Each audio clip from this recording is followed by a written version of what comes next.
Hello everyone, good morning. हमने देख रखा है कि करेंसी एप्रिसिएशन क्या होती है, उसके कॉजेज़ क्या-क्या होते हैं, इफ़ेक्ट्स क्या-क्या होते हैं, हमने सब देख रखे हैं। हम यहाँ पे देखेंगे कि करेंसी एप्रिशिएट होती है तो गवर्नमेंट के क्या रोल्स होते हैं, गवर्नमेंट क्या करती है। क्योंकि देखो जब करेंसी एप्रिशिएट करती है तो उसके कुछ एडवांटेजेस होते हैं, जैसे कि रॉ मटेरियल्स जो होते हैं वो चीपर हो जाते हैं, मतलब इम्पोर्ट्स चीपर हो जाते हैं। ठीक है, तो इम्पोर्ट चीपर हो गया तो स्टार्टिंग में प्रोड्यूसर्स को अच्छा होगा कि अ, उनको रॉ मटेरियल्स सस्ते में मिल जा रहे हैं। ठीक है, तो उनका प्रोडक्शन कॉस्ट कम हो जाएगा थोड़ा सा, तो ये अच्छी बात है। लेकिन अगर ऐसे इम्पोर्ट्स बिल्कुल चीपर होते गए तो जो लोकल कंज्यूमर्स हैं वो अब क्या करेंगे, वो चीज़ें वही लेने लग जाएंगे, मतलब इम्पोर्टेड गुड्स यूज़ करने लग जाएंगे बहुत ज़्यादा, क्योंकि वो डोमेस्टिक मार्केट में जो गुड्स हैं उससे सस्ते हो जाएंगे ये इम्पोर्टेड गुड्स। तो ये इकोनॉमी के लिए अच्छी बात नहीं, ज़्यादा इम्पोर्टेड गुड्स यूज़ करना।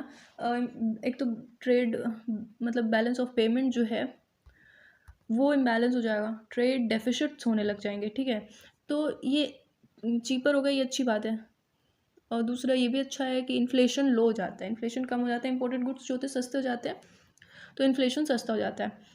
स्टैंडर्ड ऑफ लिविंग भी बढ़ जाती है, क्योंकि चीज़ें सस्ती मिल रही है तो लोग ज़्यादा खरीदेंगे और थोड़ी अपनी स्टैंडर्ड ऑफ लिविंग अच्छी कर लेंगे। लेकिन इसके डिसएडवांटेजेस भी इतने सारे हैं। एक्सेसिव इम्पोर्ट्स होंगे तो ट्रेड डेफिसिट्स होंगे, एक्सपोर्ट्स भी डिक्रीज़ हो जाते हैं तो एक्सपोर्ट्स डिक्रीज़ होना मतलब वापस से ट्रेड डेफिसिट ही हुआ।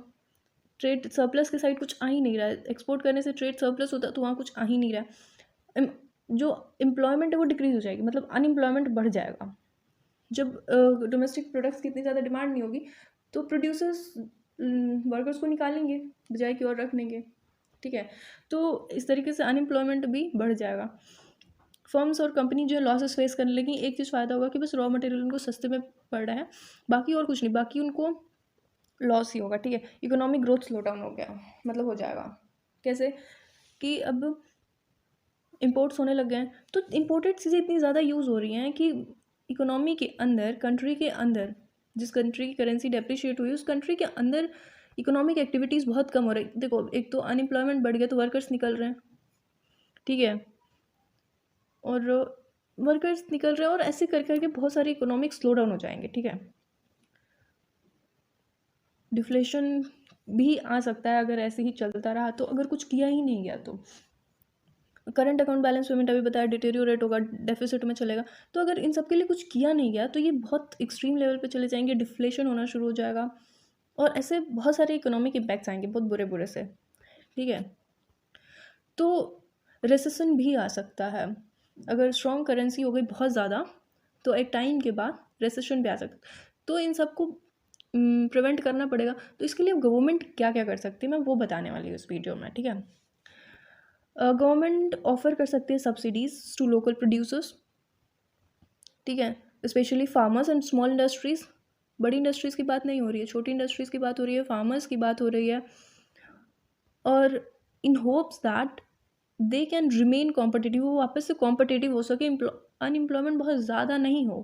ठीक है, इसलिए ये लोग क्या करेंगे, सब्सिडाइज़ करेंगे फार्मर्स को, स्मॉल इंडस्ट्रीज़ को, ताकि अनएम्प्लॉयमेंट ज़्यादा नहीं बढ़े। ठीक है, तो एक तो ये सब्सिडी प्रोवाइड करेंगे, एक इंसेंटिव ये देखा कि ये लेंगे। दूसरा, और फर्दर करेंसी एप्रिशिएशन ना हो इसके लिए government might increase national reserves in foreign currency.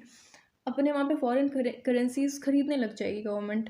ठीक है, ताकि और एप्रिशिएशन से बचा सके, फॉरेन करेंसी खरीदेगी। ठीक है, government to increase demand and prevent further appreciation, दूसरे करेंसीज की डिमांड को इंक्रीज करेगी ताकि वो करेंसी, मैंने बताया था ना कि जब भी डिमांड किसी करेंसी की बढ़ती है तो करेंसी अप्रिशिएट होती है, तो उस करेंसी को खरीद के गवर्नमेंट उसके इंपॉर्टेंस को बढ़ाएगी ताकि वो भी अप्रिशिएट और हमारी थोड़ी नॉर्मल आए। हमारी मतलब जिस कंट्री की करेंसी अप्रिशिएट हुई है, जिस कंट्री की करेंसी की वैल्यू बढ़ गई है, वो कंट्री चाहिए कि हम खरीदें। जब प्रॉब्लम्स क्रिएट होने लग जाएंगी तब दूसरे कंट्री के करेंसी को बढ़ाया जाए, उसकी वैल्यू को बढ़ाया जाए। ठीक है, और एक्सेसिव इम्पोर्ट्स को रोकने के लिए गवर्नमेंट क्या कर सकती है, टैक्सेस इम्पोज कर सकती है इम्पोर्टेड गुड्स पे। So can local consumers remain likely two by local products. उनमें टैक्सेस लगने लग जाएंगे तो इम्पोर्ट सस्ते में होने के बाद भी जो कंज्यूमर्स होंगे उनके लिए महंगे हो जाएंगे।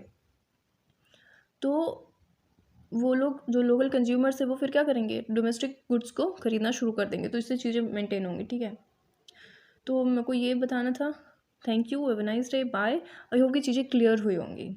बाकी करेंसी एप्रिसिएशन में मैंने सब कुछ बता रखा है। यहाँ पे थोड़ी सी चीज़ें मेरे को लगा और बतानी चाहिए तो मैंने बताई है। तो thank you, have a nice day.